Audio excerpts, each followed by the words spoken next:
Hello. Hey. What's up, everybody? Welcome to Kooks, Cranks, and Iconoclasts. I'm your host, Mike Lucht, and today, doing a special short episode, kind of filling the gap. We've had a scheduling snafu, and then my regular co-hosts, Mr. Spencer Lowry and Mr. Christopher Wells, are both indisposed at the moment. One is dealing with plumbing issues, not a euphemism. One is at Fashion Week. Maybe that's a euphemism. I don't know. Take it how you want it.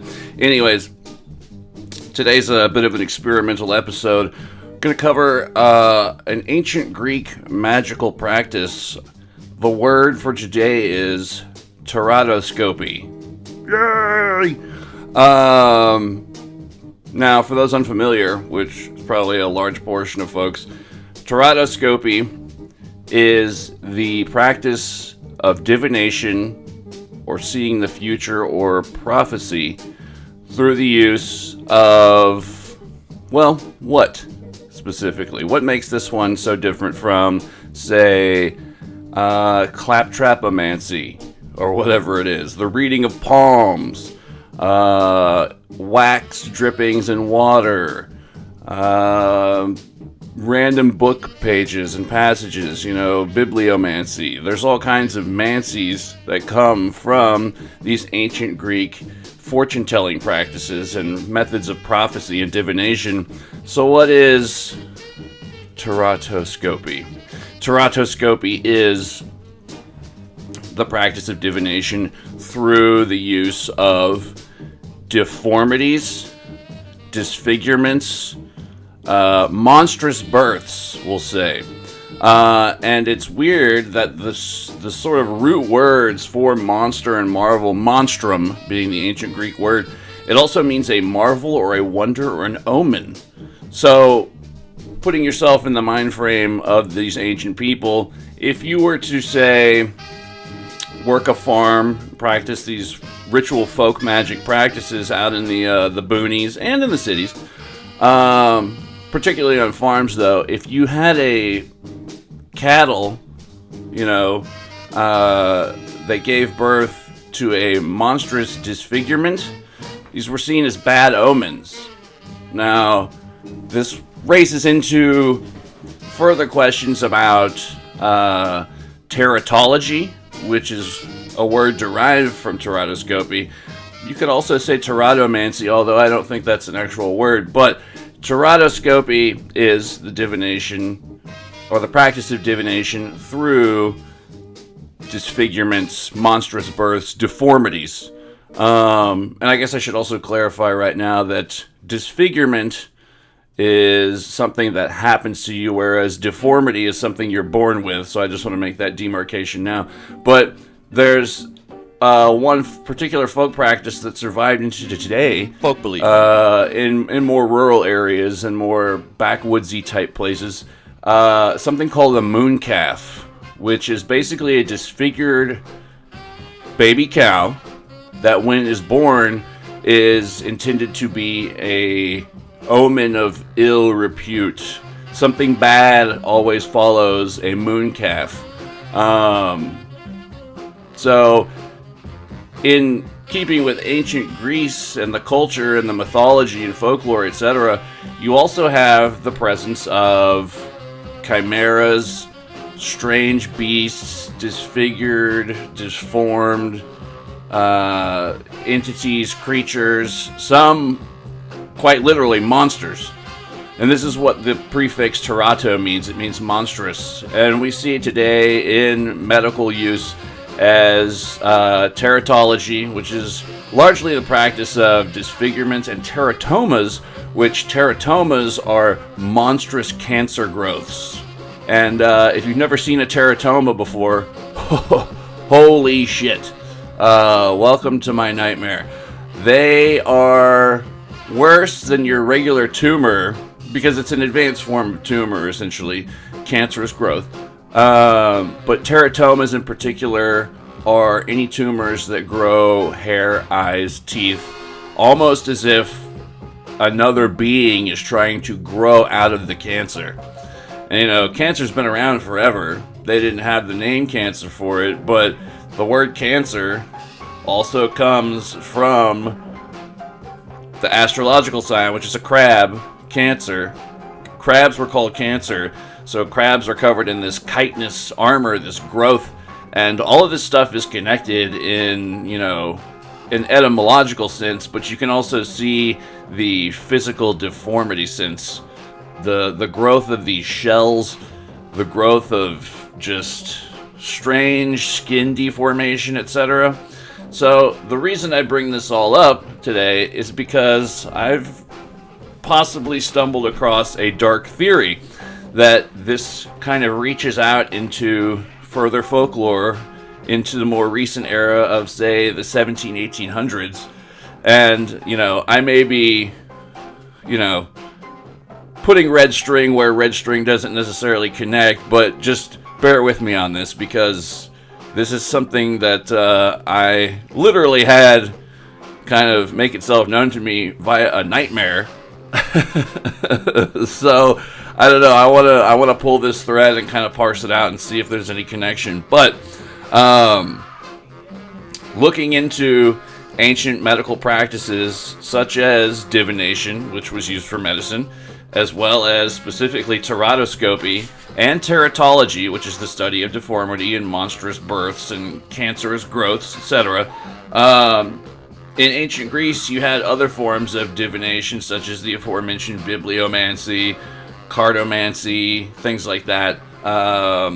I think there's even like aviomancy. There's so many mancies, like ways you can read omens in the signs from nature around you, like the way birds fly or schools of fish swim, etc. There's signs and wonders to be read everywhere.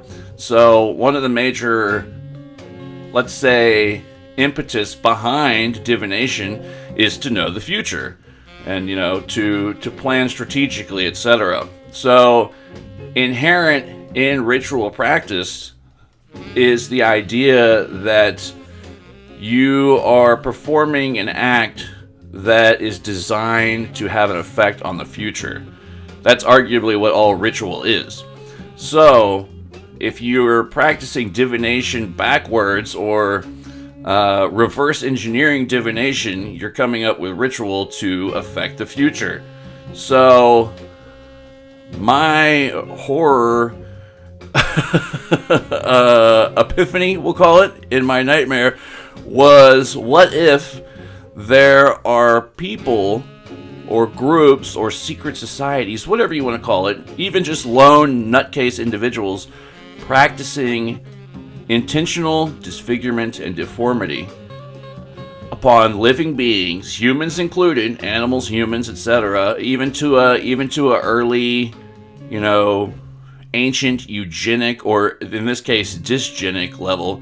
Dysgenics would be the opposite of eugenics, something to create to dumb down, usually is what it's intentionally used in etymologically, language-wise, but to take all the bad elements and just create a genetic bottleneck, in effect, that will basically totally fuck a particular tribe or group genetically over generations of birth. So what if there are people engineering these monstrosities? I know this is like far out and weird as shit, but like I said, stick with me, because there are bits and pieces of history that go along with this that, I don't know, it makes a potential case.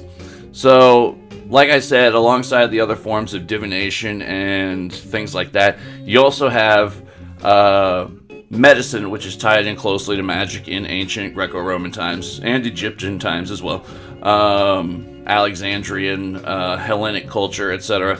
So what if, in addition to medicine and magic and divination and prophecy all being connected, there are other practices as well, such as the high respects or extipacy. I'm not going to get that word right. That's all I know. Extipacy? Extipasis. Maybe that's it. I have selective dyslexia for this one particular word. But extipasis or extipacy. This is the ancient divinatory practice of reading organs and, the livers and entrails, etc., organs of sheep or cattle to see the future. And I think more people are kind of familiar with that concept. You've probably seen it in movies and TV shows. I believe, I don't know, if I had to think of like a more recent prominent example, would probably be like an episode of Vikings. I think they did it, where they like read the entrails of animals to tell the future. And there are argumentations for and against this having been done with human beings too. Now, when you get into this sphere and the use of human beings, you're also getting into ritual murder, ritual killings, ritual mutilation, which is very much a thing even till today. There are certain tribes in Africa who practice ritual mutilation as a form of rite of passage into manhood, etc. You could even say that circumcision is this, but I'm not going to get into the whole circumcision argument. But yeah, so you take these ideas like ritual mutilation and the connection of magic and medicine tied together. The pharmakos, this is a huge magic word and concept from ancient Greece. The pharmakon, this is all connected.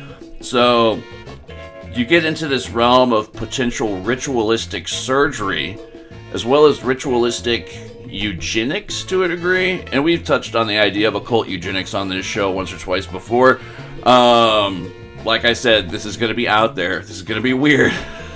So just roll with it. Just see if we can see the connective tissue between what all I'm going to mention and see if maybe there's something there. I don't know. Like I said, this is just a wacky theory, but it's several things that have bearing in recorded history in real life.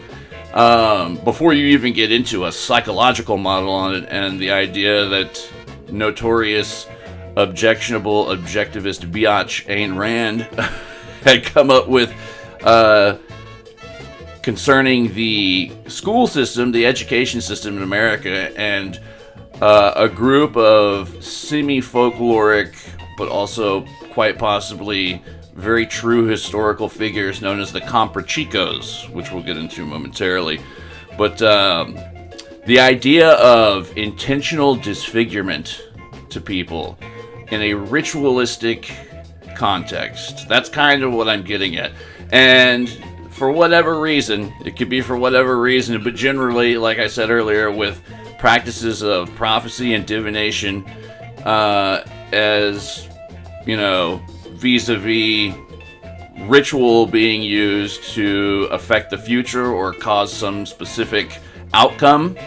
I mean, you can kind of make the argument that it's the reverse engineering of divinatory practices and prophetic magic and reading omens, etc. So if there were a group or individual, even just a lone psychopath, which may be me in this case, I don't know, but someone who is purposely using or utilizing ritualistic surgical disfigurement or deformity in a occult or ritualistic context to essentially affect some outcome.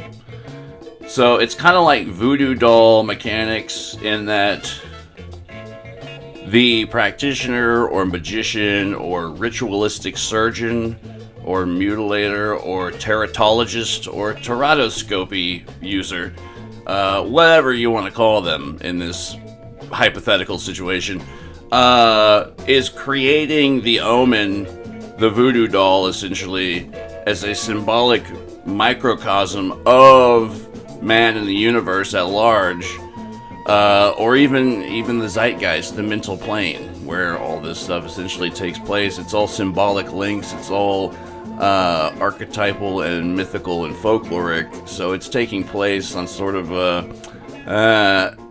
non-material plane, the realm of imagination, but they're doing this magical work through physical disfigurement. And one could argue that there are historical precedents for this, and some of which are not that far gone from our present day history. Now, I want to stress again, I want to break down the word teratascopy just real quick. Now, terato is from the Greek, and it means marvel or monster. From combining the Greek teras, or genitive teratos, a marvel, a sign, a wonder, or a monster. This is combined with scopy, which means viewing, examining, observing, to look at, examine. So teratomancy would probably be a better look, or better word at explaining the idea of prophecy through intentional disfigurement. I don't know.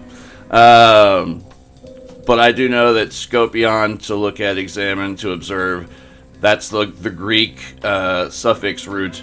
So it's pretty much implied in the language. Mancy is kind of the same thing, like the mantics, etc. Like those were the Greek medicine men and whatnot. So there is a connection there. And when you're looking at modern day medicine as well, these words that carry over, teratology is the study of abnormalities in the development of organisms, including physical abnormalities and fetuses.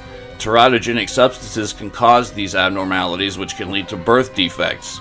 So chemically, biochemically, there is a sort of quite disturbing. I mean, I don't know, the implications of this potential form of black magic, I would call it, being practiced through psychological means, just whatever the outcome is, the dysgenic outcome, as explained earlier, the opposite of eugenics. So you have teratogens, which are teratogens, substances that can cause birth defects by harming a fetus or embryo. Teratogens can be found in drugs and other environmental factors. Teratogenic is an adjective that describes substances or agents that can cause abnormalities in a fetus. Teratological is an adjective that describes something as abnormal in structure or growth. And a teratologist is a professional who studies teratology. The word teratology comes from the Greek word teras, T-E-R-A-S, which means monster, marvel, sign, or wonder. So, once again, I know I keep dancing around it, but there is some historical precedent to this. And the first one that I want to talk about, other than the ancient Greeks that we've already kind of touched on, and I know there's tons and tons and tons of still untranslated Greek medical texts and Greek magical texts that deal with divination and medicine and the collection and connections between medicine and magic. But in more recent history, there's a group I previously mentioned called the comprachicos. These are a group or groups of people in European folklore who were said to physically cripple and deform children to work as beggars or living curiosities. The most common methods said to be used in this practice including stunting children's growth by physical restraint, muzzling their faces to deform them, slitting their eyes, dislocating their joints, and causing their bones to malform. Essentially, this is extreme body modification with a medieval twist, essentially. And there are other forms. You know, you've seen the cranial deformation that causes the weird alien-looking heads and the rings around the neck or the dishes in the lips, things like that are practiced by various tribal peoples around the world. The term, a compound Spanish neologism meaning child buyers, was coined by Victor Hugo in The Man Who Laughs, an 1869 novel which triggered moral panics over supposed cripple factories across Europe. For those unfamiliar, Victor Hugo is also the man who wrote The Hunchback of Notre Dame. Quasimodo predicted this. The Man Who Laughs, oddly enough, was made into a movie in the 1930s, I believe, 20s or 30s, and the lead character, his name escapes me at the moment, but this is the visual representation of Batman's villain, the Joker, who in himself is pretty much an archetypal figure, you could say. And there are some interesting connections there as well, but I digress. The words comprachicos, chelas, and I'm probably going to butcher this one, but zagles are also used around the world to refer to the same thing. The resulting dwarfed and deformed adults made their living as mountebanks and freak show performers and were sold into bondage as pages, jesters, or court dwarfs. And this is a huge thing all throughout European royalty throughout history too, like having your own court freaks, basically. And I'm sorry that I'm not referring to people with physical deformities as freaks, but I'm just going by the perception, the idea of the freak show, the dwarves, hunchbacks, the various body modifications applied to people throughout history for essentially royalty's entertainment. So I mean, this comes from a very real phenomenon, and there are alleged people usually associated with gypsies through, and not necessarily specifically Romany, but just wandering, pikey folk, for lack of a better term. It's different in different cultures, but throughout much of Europe in this sort of medieval to modern-ish era, 1800s, there was very much the association of comprachicos with gypsies. Now, it's not just the comprachicos, however, there are other groups, but for historical reference, one of the common creations of the comprachicos was supposed to be artificial dwarves formed by anointing babies' spines with the grease of bats, moles, and dormice, and using drugs such as dwarf elder, knotgrass, and daisy juice. The conception was known to Shakespeare, as Beatrice K. Otto pointed out, quoting in A Midsummer Night's Dream, "Get you gone, dwarf, you minimus of hindering knotgrass maid." Other means of creating the results were conjectured to include physical stunting by breaking or dislocating bones and forcible constraint, whereby growth was inhibited for a long enough period to create permanent deformation. Because of the demand for dwarfs and other novelties in the courts of kings at this time, this could have been a profitable occupation. Now that's from Wikipedia, and there's no citation on that. But this is something that was known to mass culture at the time, to popular culture. A minimus is another word for a dwarf. This also kind of dovetails into the world of alchemy. And I mean, you have various, for lack of a better term, alchemical recipe books for creating homunculi, homunculi, chimerae, basilisks, like creating these weird animals or little humans, little men, from various processes and, for lack of a better term, drugs and plants that would help create either artificial or intentionally disfigured or deformed human beings for fun and profit, I guess. Now, Victor Hugo, in The Man Who Laughs, as mentioned earlier, it's a story of a young aristocrat kidnapped and disfigured by his captors to display a permanent malicious grin. At the opening of the book, Hugo provides a description of the comprachicos. The comprachicos worked on man as the Chinese work on trees.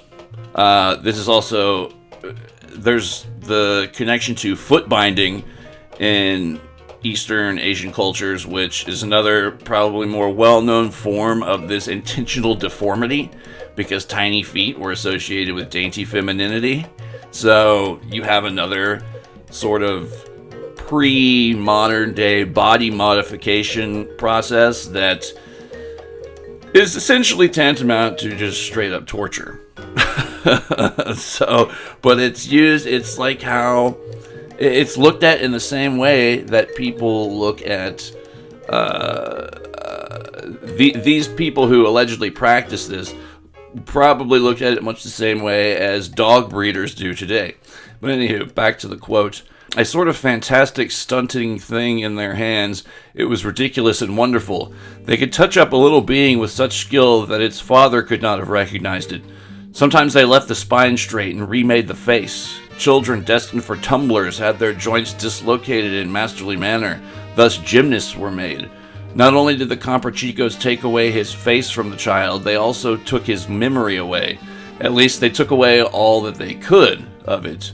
The child had no consciousness of the mutilation to which he had been subjected. Of burning by sulfur and incisions by the iron, he remembered nothing. The comprachicos deadened the little patient by means of stupefying powder, which was thought to be magical and which suppressed all pain. Now, the main character in The Man Who Laughs, God, I want to say it's like Palanquin or Gwynplaine. His name is Gwynplaine. This is the guy that the Joker is visually based on. Now, the Joker, obviously, in many cases, is another character who has this sort of possibly intentional disfigurement in what's known as the Chelsea grin or the Glasgow smile. This is the carving of the smile that was seen in relation to also the Black Dahlia murder, which there are some weird out there theories that reference the Black Dahlia murder as having had connections to the comprachicos. I think it comes up a little bit in the whole surrealist art connection theories, but this is one of the more modern references. The term comprachico is very uncommonly used in modern English, except in reference or allusion to the antiquated folklore, but similar stories do exist in the English-speaking world. For instance, a tale circulating since at least the 1980s tells of a Japanese bride who disappears during her honeymoon in Europe. Years later, her husband discovers she's been abducted, mutilated, and forced to work in a freak show. The shock documentary Mondo Cane, 1962, shows apparently actual criminals arrested for crippling children to be used as beggars. The novel Q&A in 2005 and its film adaptation Slumdog Millionaire, perhaps you heard of it, 2008, portrays a gang that blinds children to create beggars, something that is a known occurrence in some parts of India and China. Some of these people have gone even further and created disfigured children, like armies of them, who act as a beggar army to essentially, feed this egomaniacal Peter Pan overlord, shittiest boss ever in the world, basically, who created these disfigured children as a form of income, we'll say. Comprachico has been adopted as a morbid or pejorative term used for individuals and entities who manipulate the minds and attitudes of children in a way that will permanently distort their beliefs or worldview.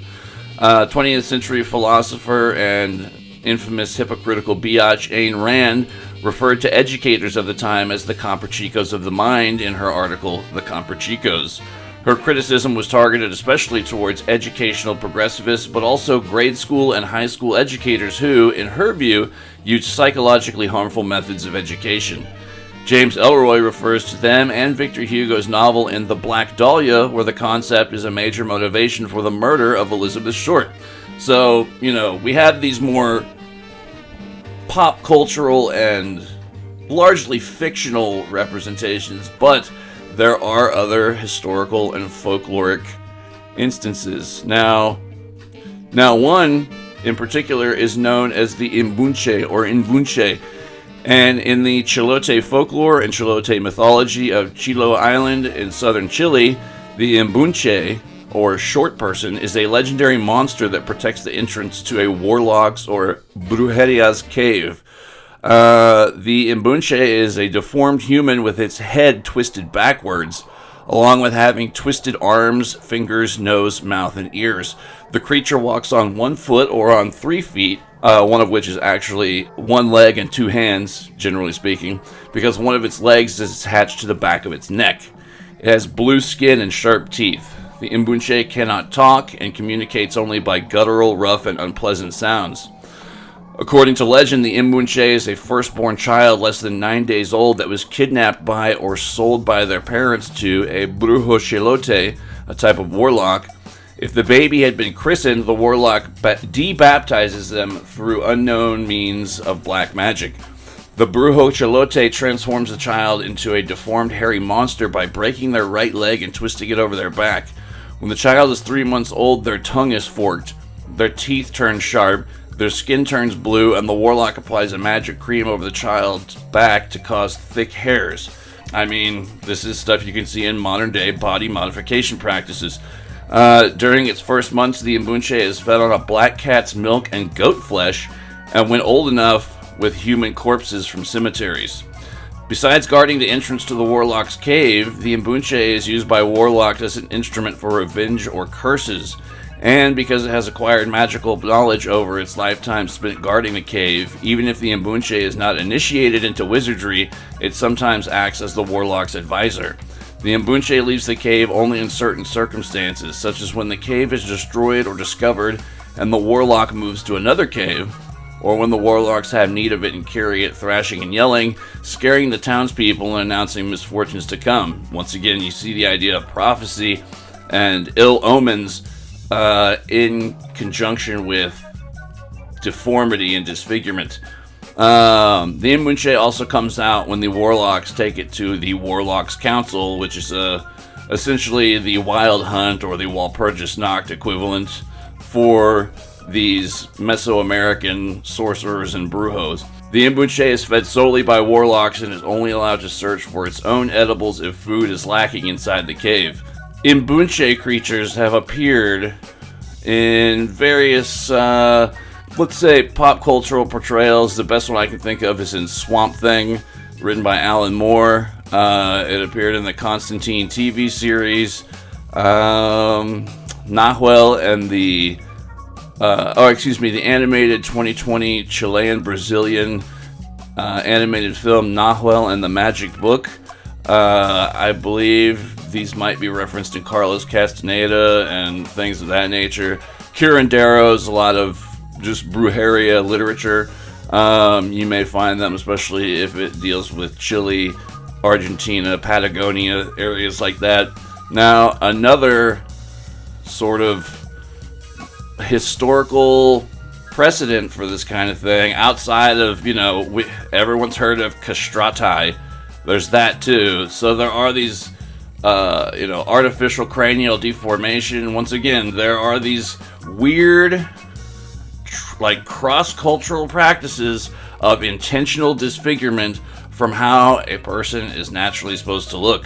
They've made hunchbacks, the foot binding, things of this nature. There are fakirs and gurus of the East who've kind of done this as well. Now, there's a group called Rats of Shah Dola, or rat children, or chuas, or they're the children or adults with microcephaly, exploited as beggars situated in Gujarat city, particularly the shrine of Saint Shah Dola and elsewhere in Pakistan.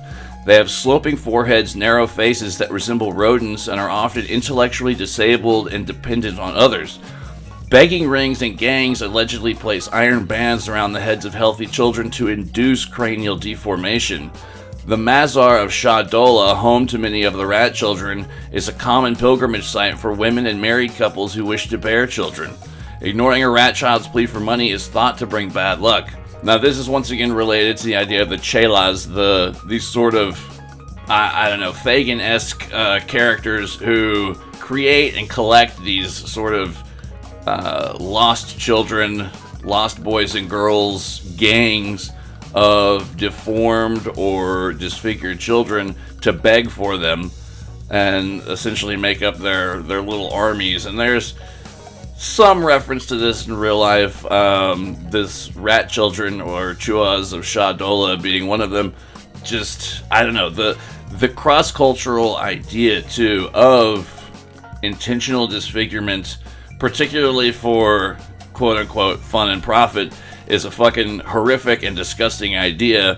But when you're looking into ritualistic medicine / magical stuff as well, that's where it gets even stranger to me, and the possibility that people could be doing this for specific purposes. Like, I'm sure that whoever commit the Black Dahlia murder, maybe they didn't have all this stuff in their mind when they were doing what they did to Elizabeth Short, but maybe there was some sort of archetypal influence exerted through their behavior, or, the idea that because Elizabeth Short was murdered definitely with a message to send.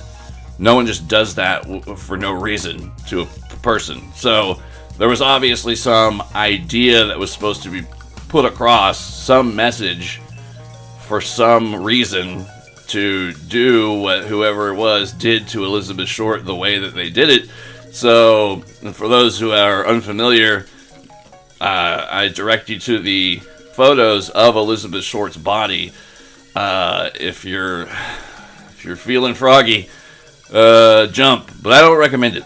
I don't know. There's something about them that's very, just bad. And we covered Black Dahlia a couple months back. Check it out. Check out our episode. The historical precedent for this type of stuff does exist. It's out there.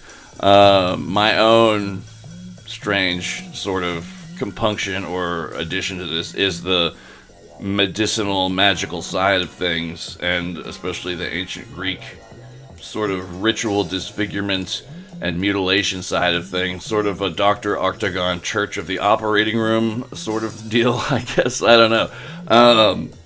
But it does exist. Now, there's, once again, also the psychological realm or the biochemical realm.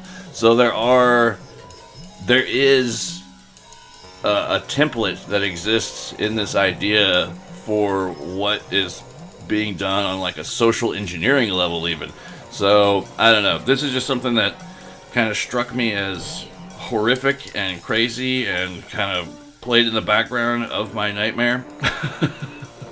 So, and that's not even getting into the specific alchemical side of things and like artificial beings, clones, like, you know, this could go off into like weird, you know, you look at things like CRISPR and designer genetic babies in the future, you know, there could be weird. I don't even want to speculate on what purposes it could be for, but, you know, where there's a fucked up will, there's a fucked up way. So, yeah, I think that's going to be it. Let me know what you think. Leave a comment or kooksandcranks@gmail.com. And I'll include some links and notes in the show notes. If you want to like peruse or pursue this further, I don't know. I can kind of see this idea of what, for now, I'm going to term Monstrodamus, a practice of prophecy through the creation of disfigurement, intentional disfigurement, and mutilation. I don't know. There's some kind of unspoken, weird, ritualistic link there. And maybe I invented it. I don't know. Maybe I'm the sick fuck. Maybe this says more about me than anything. But this is another sort of idea that I wanted to delve into. And if any of our listeners are unfamiliar with the concept of comprachicos or the chelas, then holy shit, this is a whole like rabbit hole of just fucking weirdness. The idea of extipicacy, I'll include it in the show notes as well, however you say it. High respect, the ritualistic divinatory practice and prophecy through the reading of guts, essentially. I mean, it's been around in numerous cultures forever and ever. So there's this whole sort of magical mystery meat tour that can be taken and underwent by ritualistic or occult purposes by various practitioners of whatever the fuck this may be. I don't know, just some food for thought. Sorry to equate this with food in any way, but you know, meat is murder, but sometimes murder is delicious. So yeah, that's gonna be it for this week. We're gonna be back to regular schedule very soon. Like we said, just had a snafu and some prior engagements and unforeseen situations. But yeah, just wanted to put something out and keep you guys posted on what's coming down the pipe. I think our next episode, we're going to be going on a famous historical expedition, and we're going to be covering all the weird shit that was left out of the official story. We'll see you there. This has been Kooks, Cranks, and Iconoclasts. I'm your host, Mike Luck. Thanks for tuning in, and we will see you next time. Peace.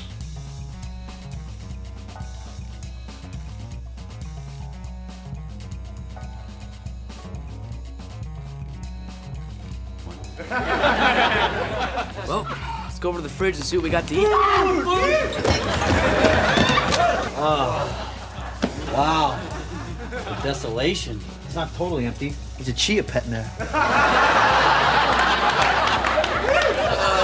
That's not a chia pet. That was a meatloaf.